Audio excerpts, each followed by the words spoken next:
Coucou les filles, les garçons, les doudous, j'espère que vous allez bien et bienvenue pour une nouvelle vidéo blabla chit chat make-up. Là je vais me préparer afin de tourner des vidéos, un nouveau type de vidéo d'ailleurs, et j'avais envie de faire une petite update avec vous et de me confier un petit peu plus, surtout que maman est partie.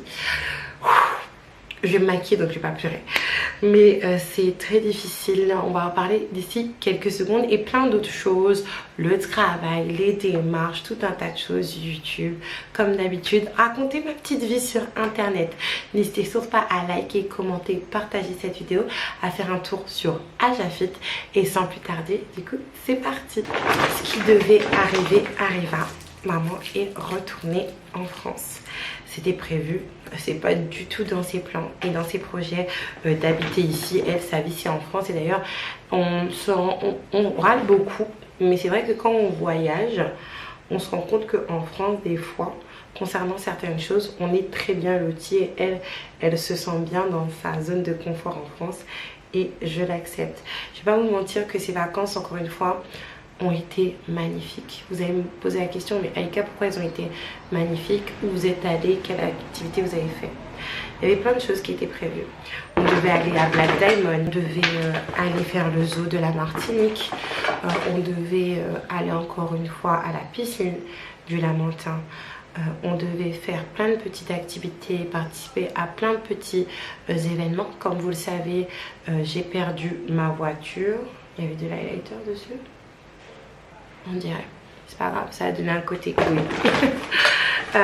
J'ai perdu ma voiture, là je suis en train de la faire réparer. J'ai eu un véhicule d'appoint assez tardivement, donc ça fait que en fait on est resté à la maison, et c'est ça qui a rendu ces vacances magnifiques. Ça m'a rappelé un petit peu mon enfance. C'est la meilleure chose qui nous soit arrivée pour moi, mais également les enfants. Ils ont pu passer tout leur temps avec leur mamie. Clairement, c'était à un point où, vous savez, Imani, déjà, ça attachait très vite, pardon, à ma maman. Après, on fait des FaceTime assez souvent avec ma mère. Hein. Elle n'est pas inconnue au bataillon, donc elle la connaît, son visage, sa voix, etc.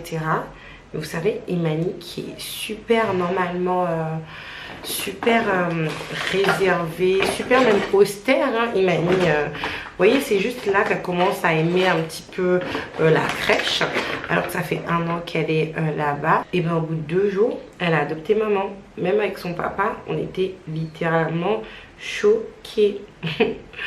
Franchement, et c'est ma fille, hein, j'étais totalement choquée. Mais ça, je pense que les enfants, ils sentent quand ils sont en face d'une bonne personne et en face d'une personne qu'ils aiment. Et à un point où elle pensait carrément que mamie vivait avec nous, tout simplement. Elle a même attrapé ses habitudes avec ma maman. Bref, en fait, son départ m'a motivée. M'a motivée à me dire, regardez, là aujourd'hui, je suis dans une situation où j'habite ici, où normalement je devais partir. La personne avec qui je vis a un travail stable, a un CDI. Et en plus, là, elle est devenue dans son travail la personne la plus expérimentée. Et c'est pas pour... Enfin, comme je dis, hein, j'ai décidé de vivre ici, j'ai décidé de changer de maison, de vivre avec cette personne-là. Je peux pas, en fait, repartir en France comme ça. C'est pas possible. Et ça se trouve que ma vie, finalement, elle est ici. Moi-même qui ai cherché à plusieurs reprises qu'elle soit ici, au final, je voulais partir. Maintenant, je reste coincée, comme dit ma maman. Mais ça m'a motivée parce que je me dis, bon... Maintenant, il faut que ça soit à moi de venir. Et j'ai envoyé un message, vous savez, à ma maman en lui disant, maman, je veux que tu reviennes en Martinique, à part si c'est prévu, à part si on prévoit des vacances, notamment avec ma nièce, ma soeur, etc. J'ai plus envie que tu viennes m'aider normalement à ton âge, parce que ma mère a 60 ans, elle va avoir 62 ans, elle a déjà 62 ans, qu'est-ce que je lui raconte, et c'est à nous de l'aider. Et ma mère, elle nous a tellement... toujours aidé, toujours soutenu. Ma mère, ça a été une vie de sacrifice en fait, sa vie. Et là, j'ai vraiment envie qu'elle puisse profiter, et que quand elle nous voit, c'est juste pour profiter de nous, et c'est tout, et pas pour nous aider. On n'est plus à l'âge où on doit être aidé. Ma mère, elle a élevé ses frères et sœurs suite au décès de sa propre maman. Après, encore une fois, et moi je le vis actuellement, quand tu as tes propres enfants, et ben pas que tu t'oublies, mais forcément faut travailler, forcément faut faire tout un tas de choses. C'est tout à fait normal. Et en fait, c'est encore des sacrifices, des vies de sacrifices. Et finalement, tu ne penses plus à ce que toi, tu étais avant. Et surtout, à ce que toi, tu voulais avant d'avoir des enfants. Donc maintenant, elle a des enfants qui sont grands. Certes, elle a des petits-enfants. Cependant, ces petits-enfants, encore une fois, je le répète, ça a été le résultat de nos propres actions avec certaines personnes. Et on a fait des enfants. C'est pas à ma mère... d'assumer, même si elle a assumé énormément de choses.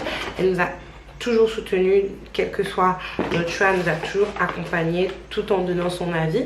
Après, on est des personnes adultes, quand on a voulu aller au bout de notre bêtise, on est parti au bout de notre bêtise, mais elle nous a toujours soutenus et toujours accompagnés, entre guillemets. Et là, c'est notre tour. Et ça s'inscrit dans un cadre où j'en parlais également à mon copain. Je lui dis, tu sais, ta famille, tes parents notamment ont un certain âge. Maintenant, c'est plus à eux de venir. Mais c'est vraiment à toi, à nous de se déplacer pour faire voir les enfants, etc. etc. C'est plus à eux de se déplacer.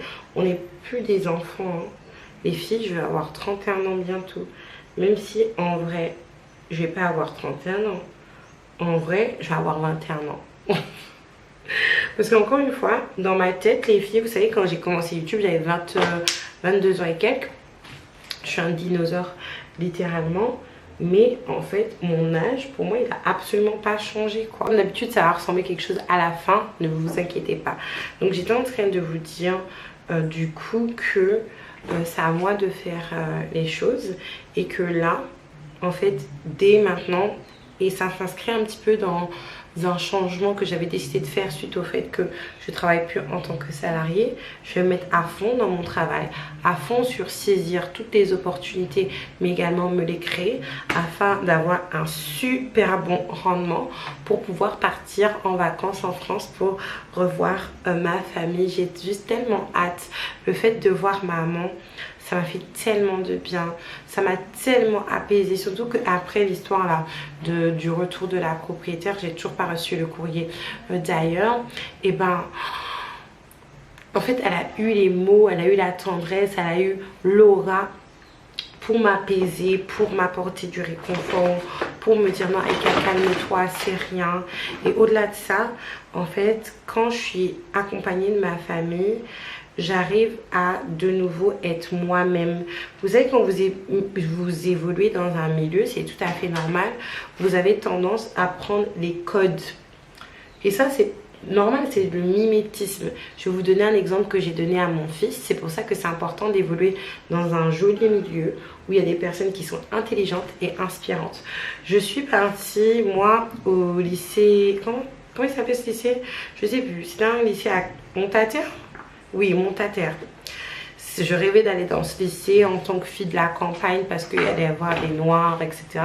Étant donné que quand vous grandissez dans un environnement où il y a beaucoup de blancs alors que vous êtes noir, vous pouvez être pas perdu, mais en fait il y a certaines choses que les personnes ne vont pas comprendre. C'est normal, par exemple nos histoires de cheveux, nos histoires de mèches. Oui, bon, maintenant c'est vrai que de plus en plus de filles blanches vont mettre des perruques, des choses comme ça, mais à l'époque non seulement ce n'était pas le cas, et puis en plus de ça, quand on est jeune, même je pense jusqu'à aujourd'hui, c'est rare que tu vas avoir une fille blanche avec les cheveux crépus, avec ceci, avec cela. Non, ça va être plus les arabes et les noirs. Et là, je commence à ressembler à Bozo le clown, et même moi, je commence à m'inquiéter. Même moi, ça va aller, vous inquiétez pas.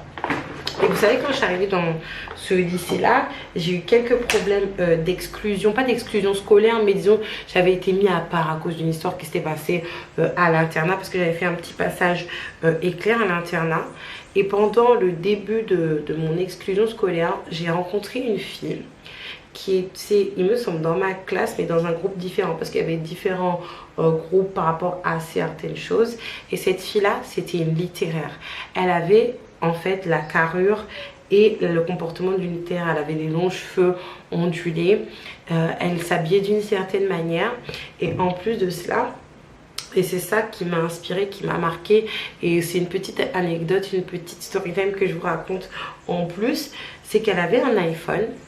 Et pendant que tout le monde avait son iPhone avec le correcteur, elle a dit non, en fait.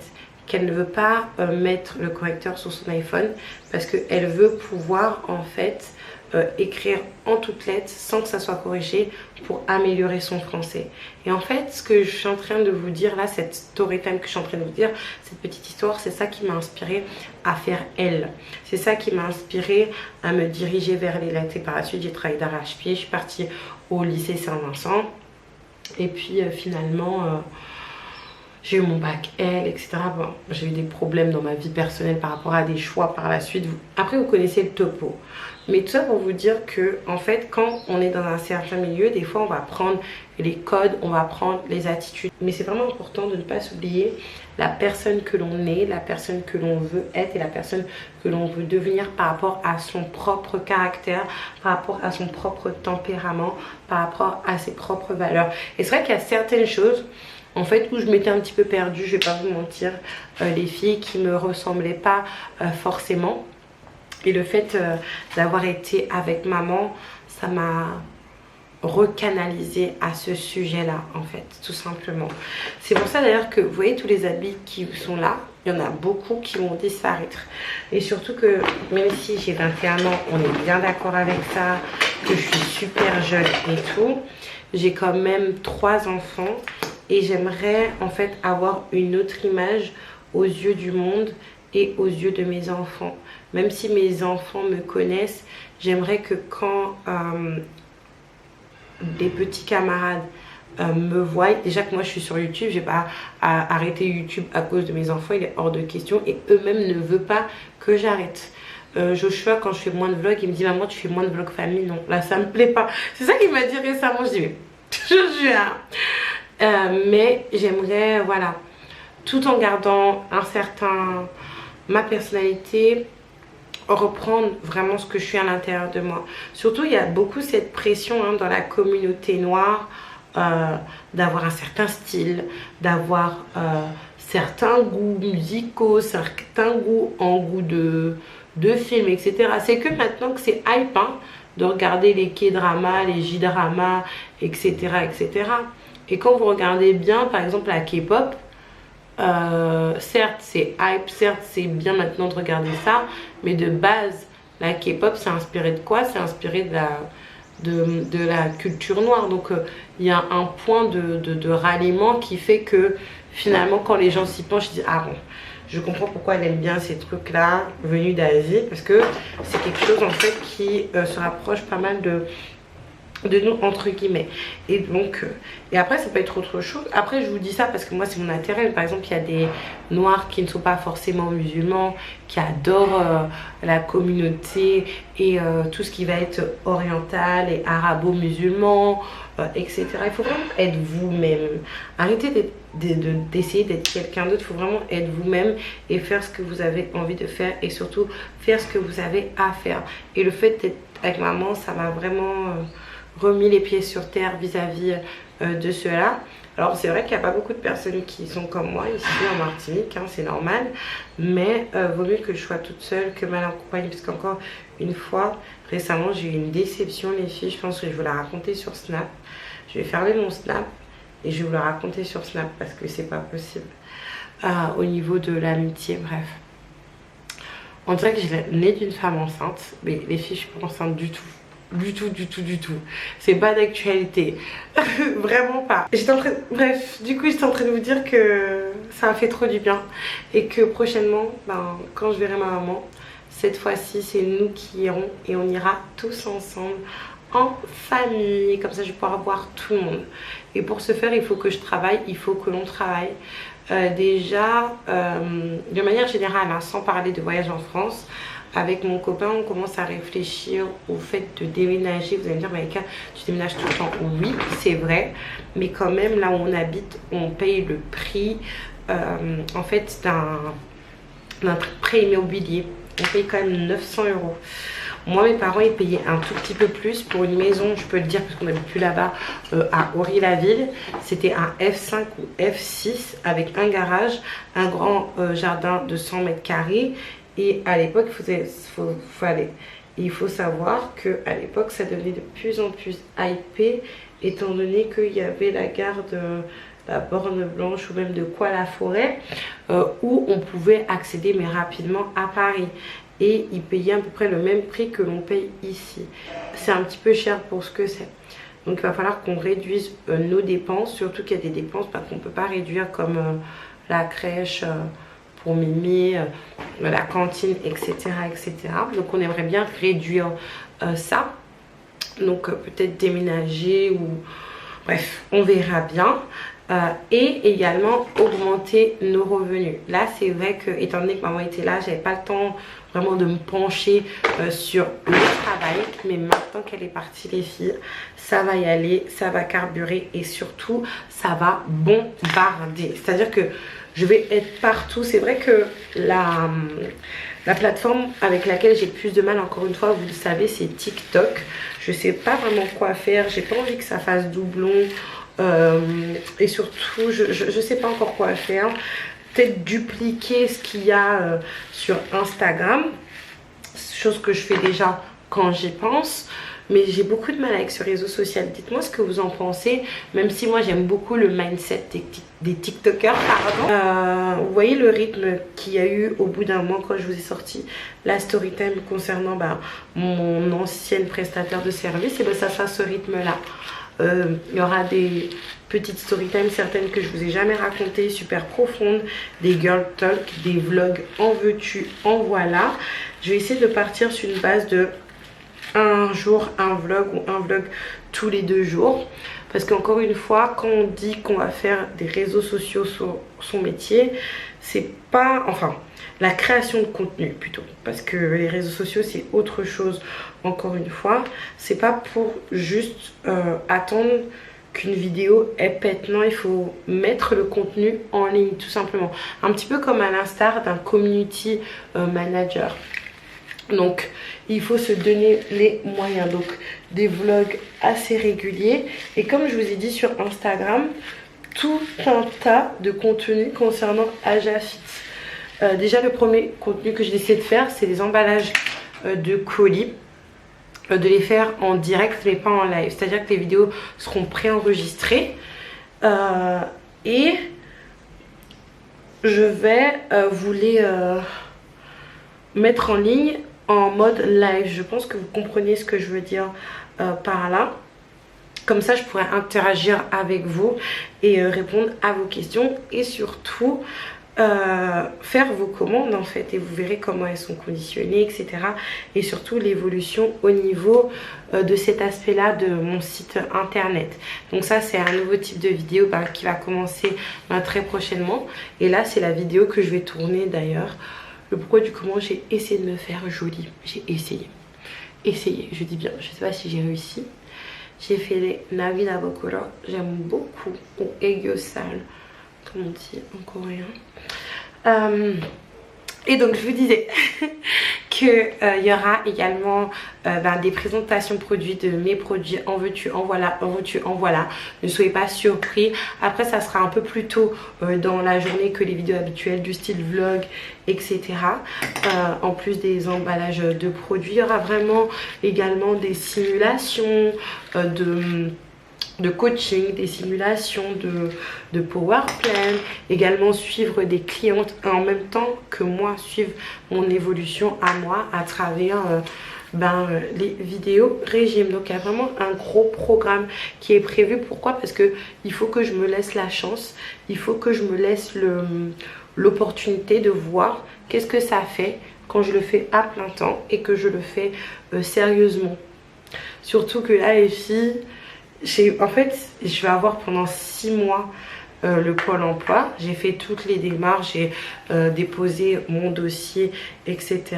Cependant par la suite ça sera sans rien quoi, parce que je suis car-free comme j'aime bien le dire, étant donné que je vis avec quelqu'un. On a 3 enfants, parce que comme je vous ai expliqué, alors attendez 2 secondes, je cherche quelque chose que j'ai mis juste là Mais étant donné que j'ai des grosses fesses, mon dieu, j'ai que les allocations familiales. Et là, j'ai même plus les appels. Pourquoi? Parce que j'ai pas fait la déclaration. J'ai pas envie. Pour 10 € d'appel, franchement, c'est pas la peine. J'aurais jamais cru dire ça dans ma vie. Encore une fois, c'est qu'il y a de l'évolution, donc ça sera vraiment un challenge pour moi de me préparer pendant ces 6 mois où normalement j'aurai le Pôle emploi. Et par la suite où j'aurai plus rien et que je serai un indépendant. Mais encore une fois, je pense que j'ai tellement un manque de confiance en moi que je me dévalorise et que je me dis que ben, c'est pas possible. Alors que finalement il y en a plein, hein. Il y a plein de filles qui ont leur petit business, qui ont des enfants, notamment une, moi que je suis depuis des années, c'est Afibaka, j'adore. Moi je ne compte pas ouvrir de boutique de vêtements, mais j'adore les produits qu'elle propose, les robes qu'elle propose, etc. Mais en plus de cela, j'adore le fait que ce soit une maman de 5 enfants en fait. Et qu'elle soit super jeune, elle me semble elle a 35 ans ou 34 ans si je me trompe pas. Et elle est là, elle a son petit showroom. Moi c'est vrai que fin de fin, j'aimerais bien avoir un petit cabinet qui me servira à faire certaines vidéos, les vidéos régime, notamment analyse de cas. Ça c'est un type de vidéo que je vais faire à partir de mi-2025 étant donné que j'aurai fini ma perte de poids. Et également accueillir mes clientes pour celles qui veulent venir en visu. Après ça dépendra où je serai. J'aimerais bien, c'est vraiment le business model qui m'attire vraiment. Et il n'y a pas de raison de ne pas réussir en fait. On va se donner les moyens. Comme dit maman, il ne faut pas attendre sur les choses. Il faut vraiment les provoquer. Et on finit ce petit blabla sur ça. Je trouve ça super d'ailleurs. Je pense que c'est bon là. Oui, c'est bon. N'hésitez surtout pas à liker, commenter, partager cette vidéo, à faire un petit tour sur Ajafit. Moi je vous fais un énorme bisou et je vous dis à la prochaine.